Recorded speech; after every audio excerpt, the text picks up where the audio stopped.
తెలంగాణ రాష్ట్ర చిహ్నం తుదిరూపుపై జూబ్లీహిల్స్లోని తన నివాసంలో ముఖ్యమంత్రి రేవంత్ రెడ్డి సమీక్ష నిర్వహించారు. ఈ సందర్భంగా చిహ్నం తుదిరూపుపై కళాకారుడు రుద్ర రాజేశంతో చర్చించారు. ప్రజల పోరాటం, త్యాగాలు ప్రతిబింబించేలా రాష్ట్ర చిహ్నం రూపుదిద్దుకోనున్నట్లు సమాచారం.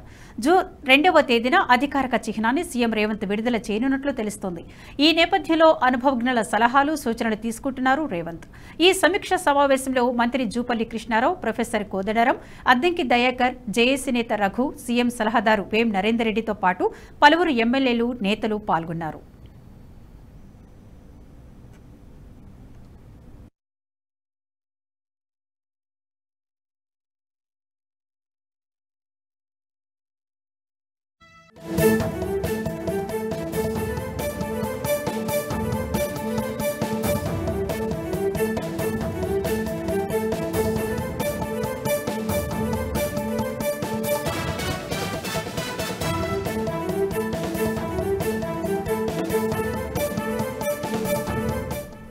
ఈ వీడియో మీకు నచ్చినట్టయితే లైక్ చేయండి, 10 మందికి షేర్ చేయండి. అలాగే కామెంట్ల రూపంలో మీ అభిప్రాయాలను మాతో పంచుకోండి. Nationalist hub group of channels ను సబ్స్క్రైబ్ చేసుకుని తెలుగునాట జాతీయవాద జర్నలిజాన్ని ప్రోత్సహించండి. ఈ వీడియో కింద ఉన్న బెల్ ఐకాన్ పై క్లిక్ చేయడం మర్చిపోవద్దు.